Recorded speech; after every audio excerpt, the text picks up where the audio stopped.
Hi students, welcome to the channel Physics with Kiran Kumar. ఈ రోజు essay number 4. Okay essay number 4 కి వచ్చాం important question series లో physics simplified essay question series లో essay number 4 కి వచ్చామమ్మా. Fourth essay ఏంటంటే beats. What are beats? Okay, question ఏంటంటే అమ్మా, వాట్ ఆర్ బీట్స్? బీట్స్ అంటే ఏంటి? బీట్ ఫ్రీక్వెన్సీకి ఎక్స్ప్రెషన్ డిరైవ్ చేయాలి. Derive an expression for the beat frequency. ఇంకొకటి యూజెస్ ఆఫ్ బీట్స్. ఇంకోటి ఏంటమ్మా, యూజెస్ ఆఫ్ బీట్స్. సో ఈ మూడు కలిపి ఒక ఎస్సే క్వశ్చన్ అమ్మా. దానికి సంబంధించిన ఎస్సేని ఈ రోజు చూస్తాం. అసలు బీట్స్ అంటే ఏంటి? బీట్స్ అంటే ఏంటి చూడమ్మా, when two sound waves of slightly different frequencies. చూడమ్మా, రెండు సౌండ్ వేవ్స్ ఉన్నాయి, వాటి ఫ్రీక్వెన్సీస్ ఎలా ఉన్నాయంటమ్మా, స్లైట్లీ డిఫరెంట్, చాలా చాలా తక్కువ చేంజ్ ఉందట. అంటే లెస్ దాన్ 10 హెర్ట్జ్ అనమాట. ఫ్రీక్వెన్సీ లెస్ దాన్ 10 హెర్ట్జ్ ఉందన్నమాట. ఓకేనా? పాయింట్ గుర్తుపెట్టుకోండి, రాయకర్లేదు కానీ పాయింట్ గుర్తుపెట్టుకోండి. ఏమన్నాడు? When two sound waves of slightly different frequencies, కొంచెమే ఉంది చేంజ్, చాలా చాలా తక్కువ ఉంది, లెస్ దాన్ 10 హెర్ట్జ్ ఉండాలి. ఓకే, సో ఆ ఫ్రీక్వెన్సీస్ ఎలా ఉన్నాయో అవి ట్రావెలింగ్ ఇన్ సేమ్ డైరెక్షన్, రెండు ఒకటే డైరెక్షన్ లో ట్రావెల్ చేస్తుంది. ఓకే అమ్మా, ఆ రెండు ఎలా ట్రావెల్ చేస్తున్నాయి? They are travelling in the same direction. They are travelling the same direction. Interfere అనండి, లేదంటే సూపర్ ఇంపోజ్ అనండి, ఏదైనా. ఆ రెండు వేవ్స్ అలా సేమ్ డైరెక్షన్ లో ట్రావెల్ అవుతున్న రెండు వేవ్స్ కనుక కలిస్తే ఏం జరుగుతుంది? The intensity of sound waxes and wanes. ఏమంటాడమ్మా? The intensity of sound waxes and wanes. Waxes and wanes అంటే ఏంటమ్మా? వ్యాక్సింగ్ అండ్ వేనింగ్ అంటే ఏంటి? చూడమ్మా, మామూలుగా సౌండ్ వేవ్ ఎలా ఉందనుకుందాం, అది సౌండ్ వేవ్. ఓకేనా? ఇంకో సౌండ్ వేవ్ అలా ఉందనుకుందాం. ఓకే, సంగీతం క్లాస్లో ఉందా? కాదు. ఒక సౌండ్ వేవ్ ఏమో అలా ఉందనుకుందాం. ఇంకో సౌండ్ వేవ్ కొంచెం ఫ్రీక్వెన్సీ ఎక్కువ ఉందనుకుందాం, లైట్గా అలా ఉందనుకుందాం. ఈ రెండు సౌండ్ వేవ్స్ మిక్స్ అయినాయి అనుకోండి. ఈ రెండు సౌండ్ వేవ్స్ మిక్స్ అయితే రిజల్టెంట్ సౌండ్ వేవ్ ఎలా ఉంటుందంటే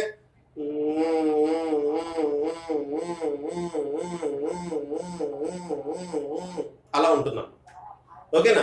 రెండు ట్యూనింగ్ ఫోక్స్ దగ్గర ఫ్రీక్వెన్సీస్, రెండు ట్యూనింగ్ ఫోక్స్ ఒకేసారి వైబ్రేట్ చేసి మనం చెవి దగ్గర పెట్టుకుంటే ఆ సౌండ్ వినపడుతున్నాం. ఓకే, ఒకసారి పెరుగుతుంది, ఒకసారి తగ్గుతుంది, ఒకసారి పెరుగుతుంది, ఒకసారి తగ్గుతుంది. దాన్నే మనం బీట్స్ అంటాం. ఆ ఫినామినానే బీట్స్ అంటాం. పెరగటం తగ్గడాన్ని వ్యాక్సింగ్ అండ్ వేనింగ్ అంటాం. ఆ పెరగటం తగ్గడాన్ని మనం ఏమంటాం? Waxing and waning. ఓకేనా? సో అది విషయం. ఓకే అమ్మా, దీని గురించి నేను డీటెయిల్డ్గా ఆల్రెడీ ఎక్స్ప్లెయిన్ చేశానమ్మా. ఆ డీటెయిల్డ్ వీడియో చూస్తా అంటే చూడండి, వేవ్స్ ప్లేలిస్ట్ లో ఉంటుంది. అయితే ఇది ఇంపార్టెంట్ క్వశ్చన్ ప్లేలిస్ట్, చాలా చాలా షార్ట్ వీడియోస్ చేద్దాం అనుకున్నా కాబట్టి మరీ డీటెయిల్డ్గా పెట్టలేదు. ఓకే, ఆ రెండు సౌండ్ వేవ్స్ కనుక కలిస్తే ఇదిగోండి ప్యాటర్న్ ఈ విధంగా ఉంటుంది. డయాగ్రామ్ డైరెక్ట్ గా వేసాను, ప్యాటర్న్ ఈ విధంగా ఉంటున్నాను. ఆ సేమ్ డైరెక్షన్ లో వెళ్తున్న రెండు sound waves of slightly different frequencies కనుక కలిస్తే ప్యాటర్న్ మనకి ఈ విధంగా ఉంటుంది. ఓకే, ఎక్స్ యాక్సిస్ లో టైం తీసుకున్నా, వై యాక్సిస్ లో వై తీసుకున్నా, సో గ్రాఫ్ మనకి ఈ విధంగా వస్తుంది అన్నమాట. ఓకే అమ్మా, రైట్, అర్థమైంది కదమ్మా. ఇప్పుడు మనకి ఏమన్నాడు? బీట్స్ లో రెండు సౌండ్ వేవ్స్ ఉండాలి అన్నాడు కాబట్టి consider two sound waves. Simple. Okay, ఎలా ఉండాలి అన్నాడు? స్లైట్లీ డిఫరెంట్ ఫ్రీక్వెన్సీస్ ఉండాలి అన్నాడు కాబట్టి రెండు యాంగులర్ ఫ్రీక్వెన్సీస్ తీసుకున్నాము. ఫ్రీక్వెన్సీస్ లాస్ట్ లో రాద్దాం. యాంగులర్ ఫ్రీక్వెన్సీస్ తీసుకున్నాం. ఫ్రీక్వెన్సీ స్లైట్లీ డిఫరెంట్ అంటే యాంగులర్ ఫ్రీక్వెన్సీ కూడా స్లైట్లీ డిఫరెంట్. దేర్ఫోర్ ω1 ω2 రెండు స్లైట్లీ డిఫరెంట్ ఫ్రీక్వెన్సీస్ తీసుకున్నా. వాటిని ఏమన్నా angular frequencies of sound waves అన్నాను. అంతేకాకుండా ω1 కొంచెం ఎక్కువ అని చెప్తున్నా. ω1 ఈజ్ గ్రేటర్ దాన్ ω2. ఓకే అమ్మా, ఈ ఫ్రీక్వెన్సీ ω1 అనే ఫ్రీక్వెన్సీకి స్లైట్లీ గ్రేటర్ దాన్ ω2 అని చెప్పాను. అయితే మనం వేవ్ ఈక్వేషన్స్ యాక్చువల్గా ఇలా రాస్తాం. y = a sin ωt - kx ఇలా రాస్తాం. వేవ్ ఈక్వేషన్ జనరల్ గా ఇలా రాస్తాం. అయితే ఇక్కడ రెండు సౌండ్ వేవ్స్ ఉన్నాయి. రెండు సౌండ్ వేవ్స్ కి డిఫరెంట్ ఫ్రీక్వెన్సీస్ కాబట్టి y1 = a sin ω1 - k ఇలానే, లేదా a sin ω2t - kx ఇలా రాయొచ్చు. k1x k2x అని రాయండి. రెండు ఒకటే పాయింట్ దగ్గర స్టార్ట్ అయినాయి అనుకోండి. ఆ పాయింట్ అట్ x = 0 అనుకుందాం. పొజిషన్ x = 0 అనుకుందాం అమ్మా. సో x బదులు 0 పెడితే మనకి ఏం ఈక్వేషన్స్ మిగులుతాయి? y1 = a sin ω1t and y2 = a sin ω2t. Amplitudes కూడా దగ్గరగా ఉంటే బీట్స్ బాగా వినపడతాయి కాబట్టి నేను ఈక్వల్ యాంప్లిట్యూడ్స్ తీసుకున్నా. ఓకే అమ్మా, నేను ఇక్కడ ఈక్వల్ యాంప్లిట్యూడ్స్ తీసుకున్నా. ఇప్పుడు ఈ రెండు వేవ్స్ కనుక కలిస్తే మనకి రిజల్టెంట్ వేవ్ ఏమవుతుందమ్మా? y equal to y1 plus y2 according to superposition principle. y equal to y1 plus y2, అదిగోండి y equal to y1 plus y2 రాస్తా. a sin ω1t plus a sin ω2t. ఈ రెండాటిలో a common కాబట్టి sin ω1t plus sin ω2t రాస్తా. అంటే ఇది sin c plus sin d formula ఉంది. sin c plus sin d కి formula ఏంటంటే sin c plus sin d. Formula ఏంటి? 2 sin c plus d by 2 cos c minus d by 2, అంతే కదా. అదే ఇక్కడ రాశాను. sin c plus d by 2 అంటే ω1t plus ω2t by 2, t common తీసి బయట రాశాను. Next cos c minus d by 2 cos ω1t minus ω2t by 2, t common తీసి బయట రాశాను. ఓకే, నెక్స్ట్ చూడండి. నెక్స్ట్ చూడండి అమ్మా, ఇదే ఈక్వేషన్ ఇక్కడ రాస్తున్నాను. మళ్ళీ నేను ఏం చేశానంటే ఈ cos ω1 minus 2 by 2 into t ని ముందుకు తీసుకొచ్చా, సైన్ అటువైపు తీసుకెళ్ళా. కాస్ ముందుకు తీసుకొచ్చా, సైన్ అటువైపు తీసుకెళ్ళచ్చు కదా. ఎందుకు అలా తీసుకెళ్ళా అంటే యాక్చువల్గా ఈ 2a cos ω1 minus ω2 by t ఈ టర్మ్ ఉంది కదమ్మా, ఇది యాంప్లిట్యూడ్ ఈక్వల్ అవుతుంది. This represents amplitude of resultant wave. ఇక్కడ రాస్తున్నాను. ఎలా సార్ ఎలాగా అంటే మీకు సింపుల్ గా చెప్తా వినండి అమ్మా. సరే, ఈ ω1 మైనస్ ω2 బై 2 ని ω_b అనుకుందాం, ω1 ప్లస్ ω2 బై 2 ని ω_a అనుకుందాం. కాబట్టి ఈ ఈక్వేషన్ ఎలా రాసుకోవచ్చు? దీంట్లో దిస్ టర్మ్ రిప్రజెంట్స్ యాంప్లిట్యూడ్ అన్న 2a cos ω_b into t, 2a cos ω_b into t, that term represents amplitude అన్న. అదేంటి సార్, ఇదే యాంప్లిట్యూడ్ అవ్వచ్చు కదా, ఈ టర్మ్ యాంప్లిట్యూడ్ అవ్వచ్చు కదా, కాస్ టర్మ్ యాంప్లిట్యూడ్ ఎందుకైంది, సైన్ టర్మ్ యాంప్లిట్యూడ్ అవ్వచ్చు కదా, అలా రాయొచ్చు కదా అన్న డౌట్ మీకు రావచ్చమ్మా. అయితే ఒక్కసారి ఈ డయాగ్రామ్ చూడండి. ఈ డయాగ్రామ్ లో రిజల్టెంట్ వేవ్ ఇలా ఉందమ్మా. ఓకే, రిజల్టెంట్ డిస్ప్లేస్మెంట్ ఈ విధంగా ఉంది. ఈ రిజల్టెంట్ డిస్ప్లేస్మెంట్ చూడండి అమ్మా, ఇక్కడ ఈ మధ్యలో చూడండి ఒకసారి. ఇక్కడ ఫ్రీక్వెన్సీస్ చకచక చకచక చకచక ఇలా మారిపోతున్నాయి, చకచక చకచక చకచక మారిపోతున్నాయి. ఓకే, ఆ ఫ్రీక్వెన్సీ అంటే ఈ ఆసిలేషన్స్ చకచక మారిపోతుంది, చాలా చాలా ఫాస్ట్ గా, చాలా ర్యాపిడ్ గా మారిపోతుంది. అంటే ఈ ఆసిలేషన్స్ యొక్క ఫ్రీక్వెన్సీస్ ఎక్కువ, అంతేనా? ఈ ఆసిలేషన్స్ యొక్క ఫ్రీక్వెన్సీస్ చాలా ఎక్కువ. అయితే ఈ ఆసిలేషన్స్ చూడండి అమ్మా, గ్రాడ్యువల్ గా పెరుగుతుంది, గ్రాడ్యువల్ గా తగ్గుతుంది, గ్రాడ్యువల్ గా పెరుగుతుంది, గ్రాడ్యువల్ గా తగ్గుతుంది, అంతేనా? ఈ ఆసిలేషన్స్ యొక్క ఫ్రీక్వెన్సీ గ్రాడ్యువల్ గా పెరుగుతుంది, గ్రాడ్యువల్ గా తగ్గుతుంది, గ్రాడ్యువల్ గా పెరుగుతుంది, గ్రాడ్యువల్ గా తగ్గుతుంది, అలాగే గ్రాడ్యువల్ గా పెరుగుతుంది. ఓకేనా? గ్రాడ్యువల్ ఇలా పెరుగుతుంది, ఇలా తగ్గుతుంది, మళ్ళీ ఇలా పెరుగుతుంది, ఇలా తగ్గుతుంది. సో ఈ రిజల్టెంట్ యాంప్లిట్యూడ్ జాతకొనమ్మా, రిజల్టెంట్ యాంప్లిట్యూడ్ స్లోగా పెరుగుతుంది, స్లోగా తగ్గుతుంది, స్లోగా పెరుగుతుంది, స్లోగా తగ్గుతుంది. బట్ ఆసిలేషన్స్ మాత్రం ఫాస్ట్ గా చేస్తుంది, చక చక చక చక చక చక చేస్తుంది లోపల.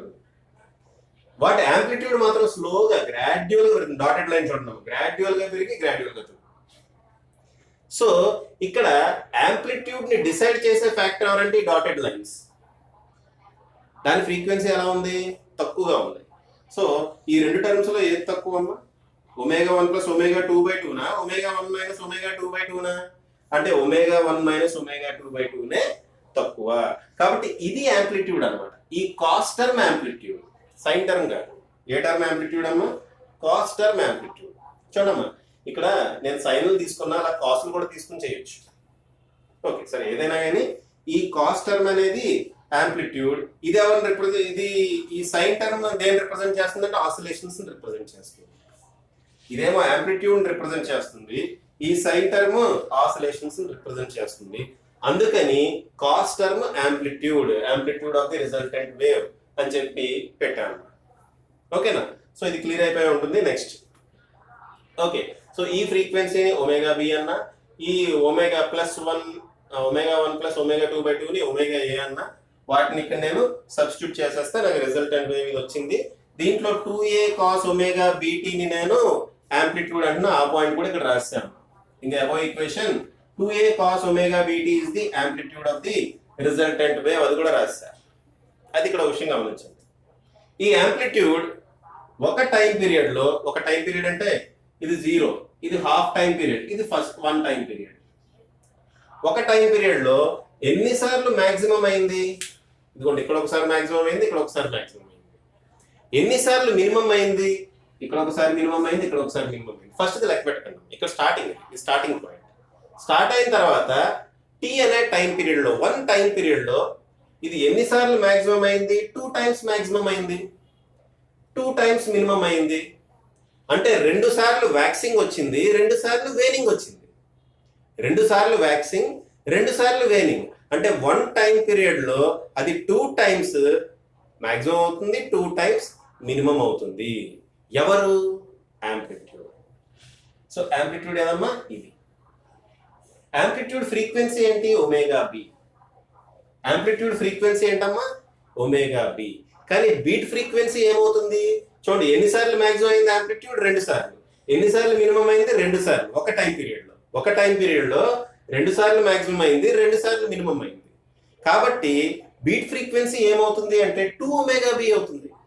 అదే రాసాము ఇక్కడ, అదే పాయింట్ రాసాము, మీకు అర్థం కావడం కోసం. ఇదిగోండి, in the above equation 2a cos omega t is the amplitude of resultant wave which is becoming maximum or minimum for 2 times in 1 time period. ఒక టైం పీరియడ్ లో 2 సార్లు మాక్సిమం మినిమం అవుతుంది. therefore 2 omega b is the beat frequency. Okay అమ్మా? మరి చూడండి, దీని నుంచి 2 omega B ఏమవుతుంది? Omega 1 minus omega 2. అంతే కదా, omega 1 minus omega 2 is 2 omega B. Cross multiply చేయండి, అదే రాసా ఇక్కడ. Okay, therefore 2 omega B equal to omega 1 minus omega 2. చూడమ్మా, ఈ 2 ఒమేగా బి నే బీట్ ఫ్రీక్వెన్సీ కదా, so beat frequency equal to f1 minus f2 అని రాసా. ఎందుకంటే ఒమేగా ఈక్వల్ టు 2πf కదా, ఒమేగా ఈక్వల్ టు 2πf కదమ్మా. సో ఒమేగా 1 అంటే 2πf1, ఒమేగా 2 అంటే 2πf2. దీన్ని డైరెక్ట్ గా fb రాసా. ఇది టోటల్ టర్మ్ 2 ఒమేగా బి నే బీట్ ఫ్రీక్వెన్సీ, ఒమేగా బి కాదు, 2 omega B beat frequency, therefore fb అని రాసా. ఓకే, సో అది బీట్ ఫ్రీక్వెన్సీకి ఎక్స్ప్రెషన్. ఏమొచ్చిందమ్మా? fb equal to f1 minus f2. Pause చేసి రాసుకోండి. నెక్స్ట్ మనం యూజెస్ చూద్దాం. యూజెస్ చాలా చాలా తక్కువ ఉన్నాయి. బీట్స్ ఎందుకు యూజ్ చేస్తారనే దానికి చూడండి, ఇక్కడ 4 యూజెస్ రాశాను. ఇంక దీనికి డీప్ గా ఎక్స్ప్లెనేషన్ అంటలేదమ్మా. చూడండి, ఏంటమ్మా దేనికి యూజ్ చేస్తారు beats? To determine the unknown frequency of tuning fork. ఒక ట్యూనింగ్ ఫోర్క్ ఫ్రీక్వెన్సీ తెలియదు అనుకోండి, ఒక నోన్ ట్యూనింగ్ ఫోర్క్ ఫ్రీక్వెన్సీ తీసుకొని, ఇది tuning fork frequency, unknown tuning fork కూడా తీసుకొని, ఆ రెండాటిని ఒకేసారి మోగించి మనం ఎన్ని బీట్స్ అయితే ప్రొడ్యూస్ అవుతున్నాయో చూసి ఆ అన్నోన్ ట్యూనింగ్ ఫోర్క్ యొక్క ఫ్రీక్వెన్సీ మనం డిటర్మిన్ చేయగలం. అలాగే సౌండ్ నోట్ కూడా, unknown frequency of sound note గురించి కూడా మనం తెలుసుకోగలం. అంతేకాదమ్మా, మీరు అబ్జర్వ్ చేస్తే మ్యూజికల్ కాన్సెప్ట్స్ లో దీన్ని ఫైన్ ట్యూనింగ్ చేస్తూ ఉంటారు. గిటార్స్ ని వాటిని ట్యూనింగ్ చేస్తూ ఉంటారు. ఆ ట్యూనింగ్ చేయడంలో కూడా బీట్స్ అనేవి ఉపయోగపడతాయి. అంతేకాదు, చూడండి, లాస్ట్ చూడండి, to detect the dangerous gases in mines. Mines లో మార్ష్ గ్యాస్ అని చాలా చాలా డేంజరస్ గ్యాసెస్ కొన్ని ఉంటాయమ్మా. ఆ గ్యాసెస్ ని డిటెక్ట్ చేయడానికి కూడా ఈ బీట్స్ ఫినామినానే యూజ్ చేస్తారు. ఓకే అమ్మా, సో ఈ 4 యూజెస్ రాసుకోండి. సో ఇక్కడతో మనకు ఒక SA question, 4th SA question complete అయిపోయింది. అయితే వేవ్స్ లో ఈ ఎస్ఏ క్వశ్చన్స్ తో పాటు ప్రాబ్లమ్స్ కూడా అడుగుతాడు. ఆ ప్రాబ్లమ్స్ కూడా నేను నెక్స్ట్ వీడియోలో ఎస్ఏ క్వశ్చన్స్ తో పాటు ఏ ప్రాబ్లమ్స్ అడగడానికి అవకాశం ఉందో ఆ ప్రాబ్లమ్స్ అన్ని కలిపి ఒక వీడియో చేస్తాను. ఓకేనా? పాజ్ చేసి రాసుకోండి అమ్మా, పాజ్ చేసి రాసుకోండి. ఇక్కడతో వీడియో ఎండ్ చేస్తున్నాను. పాజ్ చేసి మీరు రాసుకోండి.